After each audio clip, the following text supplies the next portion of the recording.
ನಮಸ್ಕಾರ ವೀಕ್ಷಕರೇ, ಧ್ವನಿ ಸಂಜೆ ವಾಹಿನಿಗೆ ಸ್ವಾಗತ. ಓಕೆ ಹಾಕಿ ಸರ್, ಕೈ ಮುಗಿರಿ ಸರ್.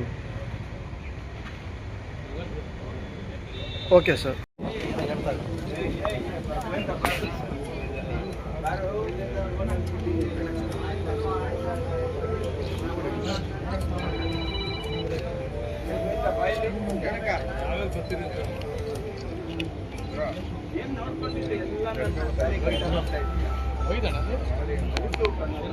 ಸ್ವಲ್ಪ ಈಗ ಬಂದು ಹಿಂದೆ ಬಾ. ಪುಣ್ಯತಿಥಿ ಕಾರ್ಯಕ್ರಮ ಈ ದೇಶದ ಮೊದಲ ಉಪ ಪ್ರಧಾನಿಯಾಗಿದ್ದಂಥ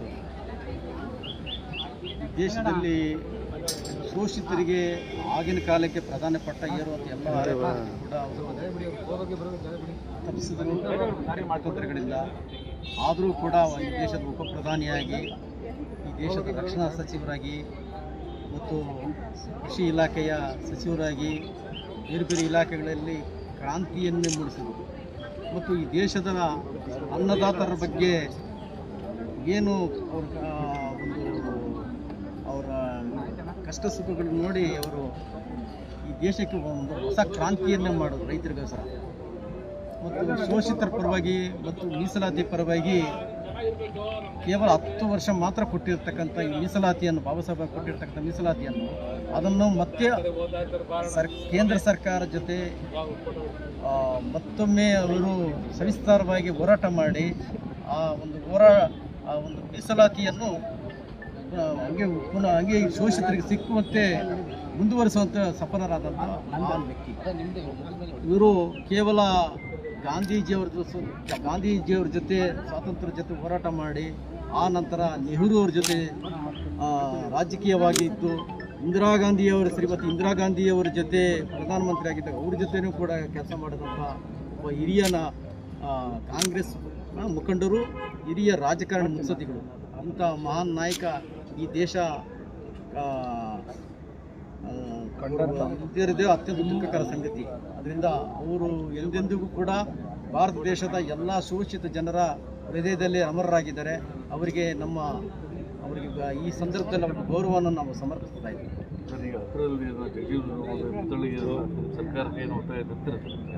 ಆಗ ಪುತ್ಥಳಿ ವಿಧಾನಸೌಧದಲ್ಲಿ ನಾವೇನು ಬೇಡಿಕೆ ಇಟ್ಟಿದ್ವು ಅದು ಆಗಿದೆ. ಭವನ ಆಗಬೇಕಂತ ಅದನ್ನು ಮಾಡಿದ್ದಾರೆ. ನಿಗಮಗಳಿಗೆ ಮಾಡಿದ್ದಾರೆ. ನಿಗಮಗಳಿಗೆ ದುಡ್ಡೇ ಇಲ್ಲ. ಅದಕ್ಕೆ ದುರಂತ ನಮಗೆ. ನಿಗಮಗಳಲ್ಲಿ ಸಾಕಷ್ಟು ಜನಸಂಖ್ಯೆ ಇದೆ. ಈ ರಾಜ್ಯದಲ್ಲಿ ಅತ್ಯಂತ ಎಲ್ಲ ರಾಜ್ಯ ಸರ್ಕಾರ ಮಾಡಿಕೊಟ್ಟಿರ್ತಕ್ಕಂಥ ಎಲ್ಲ ಸಮೀಕ್ಷೆಗಳಲ್ಲೂ ಕೂಡ ಈ ಸಮುದಾಯವೇ ಅತ್ಯಂತ ಹೆಚ್ಚಿನ ಜನಸಂಖ್ಯೆ ಇದೆ ಅಂತ ಹೇಳ್ಬಿಟ್ಟು ಈ ವರದಿನೇ ನೀಡಿದೆ.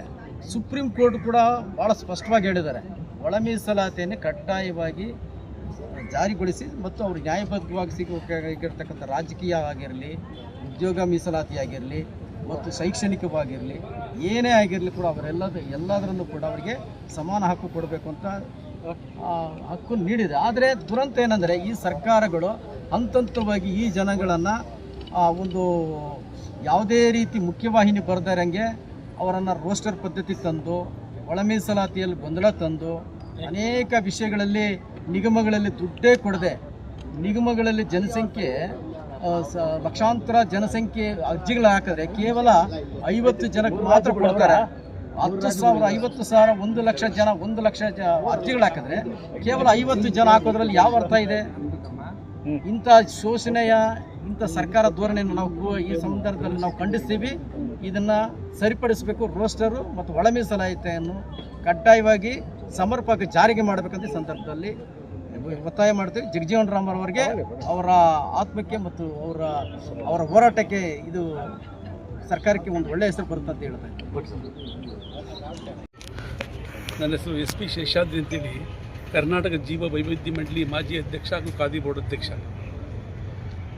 ಬಾಬು ಜಗಜೀವನ್ ರಾಮ್ ಈ ದೇಶ ಕಂಡ ಅಪರೂಪದ ವ್ಯಕ್ತಿತ್ವವನ್ನು ಹೊಂದಿರತಕ್ಕಂಥವರು.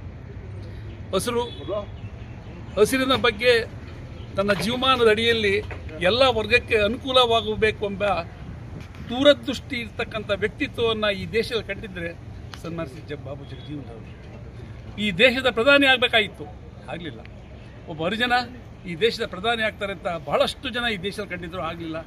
ಮುಂದಿನ ದಿನಮಾನಗಳಲ್ಲಿ ಆಗಲಿ ಅಂತ ಆಸೆತ್ತಾ ಅಂತಹ ಮಹಾನುಭಾವನ ದಿನದಂದು ಅವರ ವ್ಯಕ್ತಿತ್ವ, ಆದರ್ಶ, ತತ್ವ, ಸಿದ್ಧಾಂತ ಈ ನಾಡಿಗೆ ತಲುಪಲಿ, ಪ್ರತಿಯೊಬ್ಬರು ಯುವ ಸಮೂಹ ಅವರ ಆದರ್ಶಗಳನ್ನು ಮೈಗೂಡಿಸ್ಕೊಂಡು ಬೆಳೀಲಿ ಅಂತೇಳಿ ಆಸೆ ನಾನು ಮಾತನ್ನು ಮುಗಿಸ್ತೀನಿ.